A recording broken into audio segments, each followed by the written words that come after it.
Thank you for your time. Sure. Appreciate it. I'm a first-generation Oregonian. I've only been here 60 years. My wife is a sixth-generation Oregonian, and we have grandchildren of eighth generation. Our roots are obviously pretty entrenched in Oregon. Been in the lumber business all of my life. My family's been in the lumber business all their life. Her dad was a tree climber, and we've made a lot of our income from timber. And I'm very, very sad to see the direction it's been going for the last 20 years. I've been active in industry over the years, instrumental in helping to try and defeat the policy of the spotted owl, which now we know was a policy, because there's a bigger owl that eats it. Owl competes it. Yeah, and you know, I don't understand why we won't use our God-given natural resources that are renewable and replenishable to sustain the state of Oregon and make it the great state that it has been for many, many years. It doesn't make any sense. And I believe that if we use some common sense, the stewardship of the forest industry has gotten tremendously better over the last 40 years. I agree, there's been some problems. I saw it, back in the, I saw it in the 60s. We're actually working on that. That's a big priority for my office in particular. That's a good question. I appreciate the opportunity to talk about that. I'm from Oregon, and I'm a first generation, but I have seen, and even in my short tenure here, how the rural communities in our state have suffered disproportionately. I say oftentimes, I think it's absolutely accurate that rural Oregon's been in a depression for 20 years, not just recently. So while this is bad, what we're doing and what we're seeing right here for our urban counterparts, find a good spot here, Stan. We're having a lot of problems in our rural areas for a long time. I actually founded the Healthy Forest Caucus last Congress, trying to build some bipartisan bridges to talk about some of these issues. Partnering with Greg Walden to deal with some of the biomass opportunities in the forest. I'm trying to make the case that if you're interested in the environment, that we all know in Oregon, the wildfires put as much carbon into the air as all the automobiles if you have a biscuit type fire going on. So there's a smart way to sequester carbon and be smart. And I agree with you, the stewardship has increased dramatically. This is not your grandfather's timber industry anymore. It has changed. But to your point, the problem is, I'll be honest, the problem is the entrenched attitudes from back east. I mean, these guys are still believing, they're still mired in the 1970s. And that's their view of the timber industry. I think I may have said this here before, and I'll apologize if I told this story. But one of my most telling experiences, seared into my mind, was sitting across from Henry Waxman, who was the ranking member of the Energy and Commerce Committee. He was writing the energy bill, the cap and trade bill, whatever you want to call it, last time. And Brian Baird, Peter Fazio, and myself were sitting across the table from he and his staff. Have I told you this story before? Okay. And so we're sitting across the table, and we're trying to get an opportunity to harvest some of the dead, diseased, and dying trees in our national forest. At the very least, we're not going to cut the old growth. There's a way to get around that, we think. Let us at least do something. And he was fairly adamant. I finally said, well, what is your basic problem? I mean, what are you afraid of? And it was very interesting. The congressman didn't answer the question. He looked at it with a staff person. So that told me one thing: he doesn't know anything at all about the forest.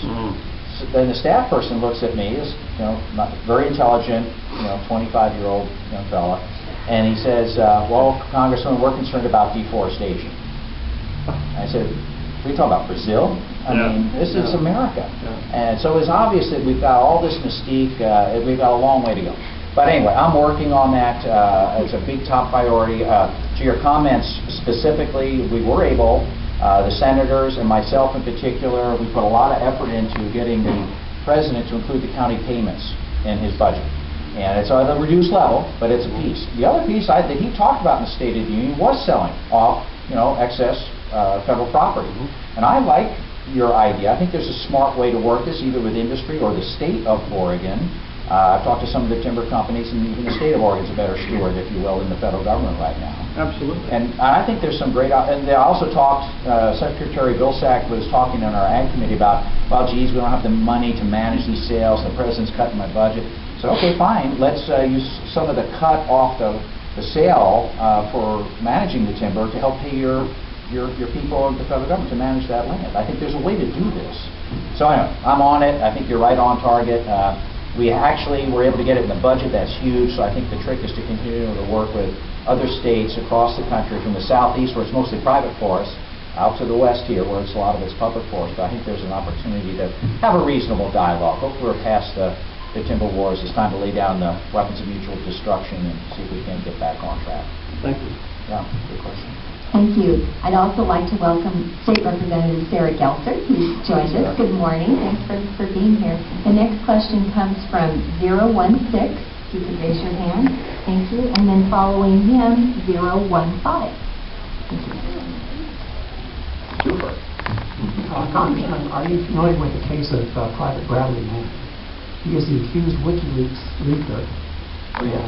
And the material that he supposedly leaked has been disclaimed by the Secretary of Defense and Admiral Mullen, the Chairman of the Joint Chiefs, has had a minimal effect on U.S. security. So then why has he been not charged, held incommunicado, solitary confinement for something like 8 or 9 months now, and deprived of sleep? Why is this in a country that claims it's justice for all? I don't know the answer to that.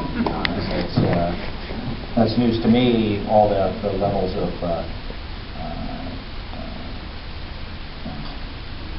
imprisonment, if you will, that he's been held. I guess we'll look into that. I didn't know anything about that. I think someone is covering his rear end. Okay. That was the problem. Okay. I didn't Well, the know. latest thing is PayPal is not letting the donations to help his case. Okay. Yeah, he's fine. Well, we probably shouldn't get into that. This young lady here had a question. So. The next question comes from 015, followed by... You don't keep like that. But I think another major concern of mine is why. Why is there no mention of the cost of conducting wars in all this hue and cry about our deficits? And why are we conducting these wars? They do not seem to be accomplishing anything except supporting the industries that provide the implements of war. Did you guys see Gates' comments? I guess it was yesterday. It's all reported in the paper today, testifying before the committee. Says, I think he thinks it would be, I'm not going to get it exactly correct, but he did say that it would be inappropriate or not the right thing to do, absolutely wrong thing to do, to advise any president in the future to engage in a land war in Asia, Africa, or whatever going forward. It is not the type of conflict we're going to be seeing when we need to train our military to fight a whole different battle. Think of Somalia, think of the pirates out there, think of the terrorists that we have that we're really worried about. So, yeah, I don't know that answer. I push back on that. You guys may correct me, but I think one of the things that unites a lot of Americans, regardless of your own personal philosophy about politics, in many cases is, why are we spending so much money on all these wars? I mean, the question I ask is, why are we rebuilding Iraq with American taxpayer dollars when they have oil money? We can't even rebuild our country right now. We spend all this money to make Afghan. I mean, I'm not against these guys. I read in the paper, like all of you, that I'm not on the intelligence committee. I read the paper, and Pakistan and CIA, feuding with one another about who's getting information. I mean, come on, man, whose side are they on? So I just think it's a huge travesty. I'm very supportive of our warriors, our men and women that are doing the best they can for our country. I'm very proud of them, the service. But I think we don't do a good job in sending them into these tough conflicts that are almost irreconcilable from trying to hold chunks of territory. There's a smarter way to go about the war on terror. So I've advocated trying to get out in a reasonable time frame. I'm not one for just cut and run. That would be dangerous, not just for our men, but for the people that we are working with right now. But we should have the phased pull out. Iraq, I'm counting on us being out of there. I'm counting on us being out. I'll be an advocate to get even the advisors out of there at the end of the day. And we did have Joe Biden, the Vice President of the United States of America, come and talk to a bunch of us, and he laid out a pretty strict timeline. It's a longer timeline than I'd like, but to get out of Afghanistan also. So he seems pretty committed, and to the extent he represents the majority view of the administration, maybe there's hope. and light at the end of the tunnel. But you're right on, save a lot of money. Thank you. The next question is,